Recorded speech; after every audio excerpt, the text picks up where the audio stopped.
fata agapapuro n'ikaramu nguhe ibintu bitatu bishobora gutuma witwa umucuranzi ariko wajya gucuranga mu rusengero cyangwa muri gurupe runaka cyangwa mu bisope abantu bakaguseka cyangwa se bakakwanga ugasubira mu rugo.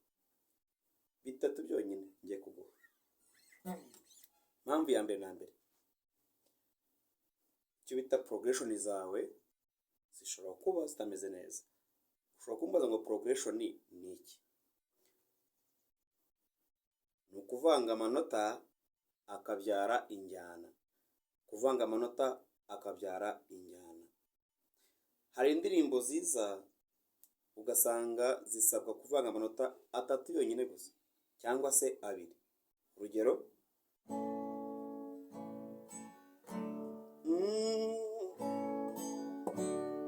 Zarataraza para pa pa pa pa pa para pa pa para pa pa pa pa pa. Okay, urumva nta biri yonyine gusa. Ugasanga nibwo iryoshye ariko aho kugira ngo ivanga para pa pa pa pa pa pa pa pa pa pa pa pa. Ugasanga indirimbo yawe ibaye mbi, urimo uracuranga amanota menshi kandi indirimbo isa amanota 2 yonyine gusa. Muri make progression yawe ishobora kuba ifite ikibazo.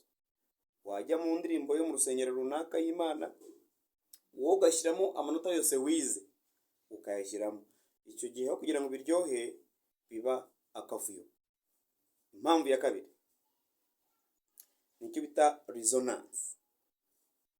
Kumva kwawe, kumva umuziki kwawe bishobora kuba biri hasi, kandi byose biterwa icyambere na mbere n'amasomo yo kuzamura resonance yawe uba utaraciyemo cyangwa se utarize. Icya kabiri, repetition yawe cyangwa practice yawe, imyitozo yawe igiye ukora, ntuyikore mu buryo bwiza cyangwa se ntuyikore mu buryo burebure buhagije. Icyo gihe resonance yawe ntabwo izamuka. Resonance yawe iva hehe? Icyambere na mbere tuva ku cyo bita isomo, uraribonye. Icya kabiri, ukoze practice cyangwa imyitozo.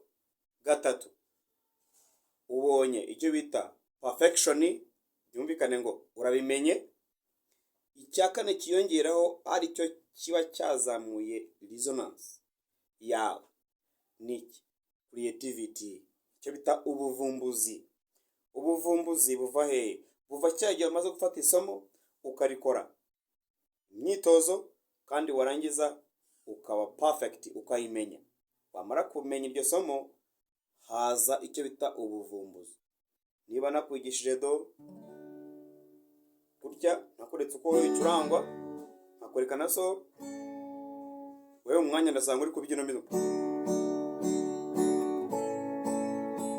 Okay, ntago nakweretse uko bakora rhythm cyangwa injyana, ariko tayari wamaze kwishyiramo icyo bita injyana. Okay, tayari resonance yawe yatangiye kuzamuka kuko watangiye kuvumbura ibintu nta kwigishije. Nakwigishije do na solo, none tayari tangiye kugira gute gukora icyo bita rhythm. Okay, noneho tujye ku bacuranzi ba piano. Abacuranzi ba piano, umucuranzi ashobora kugenda imbere ya piano, hanyuma rero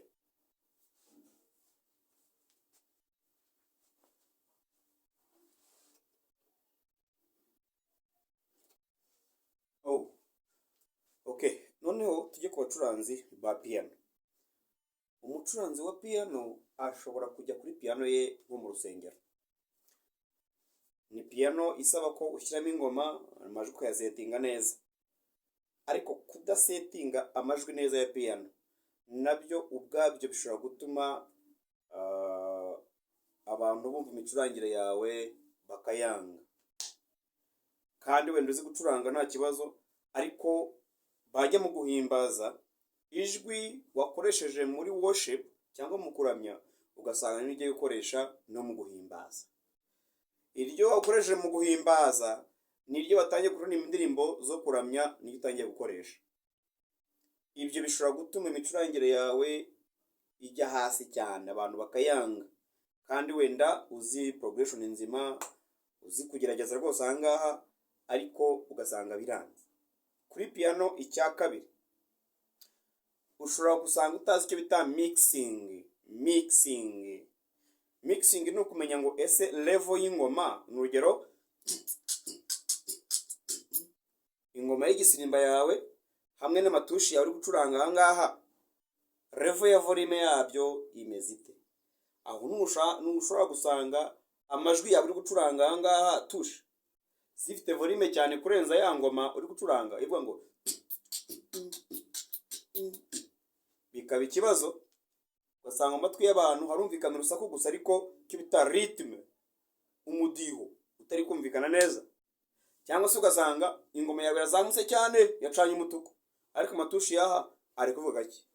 Noneho hari n'abacuranzi akenshi bacuranga igisirimba twese gicuranga, aho ugasanga bass yabo ahangaha ifite volume nyinshi irenze ibindi, yayicuranga ukuma bafure igiye gushya na mixer zirashya.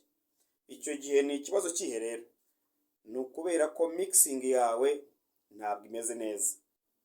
Icyo gihe rero wakiga neza icyo bita mixing neza.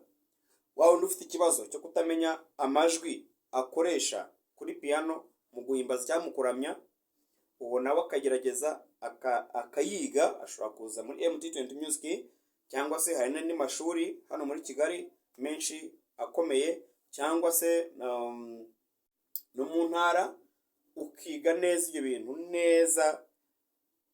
Ikigutangaje ni uko wazasubira imbere y'abantu wacuranga bagakoma amashyi, kandi ari akantu gato konyine kaburagaho. Imana igumugisha. Ndumva ari ibyo ngibyo, wadushaka nta kibazo tukagufasha. Nimero dore ngizo munsi urazibona, ariko biraryoshye, biranoroshye.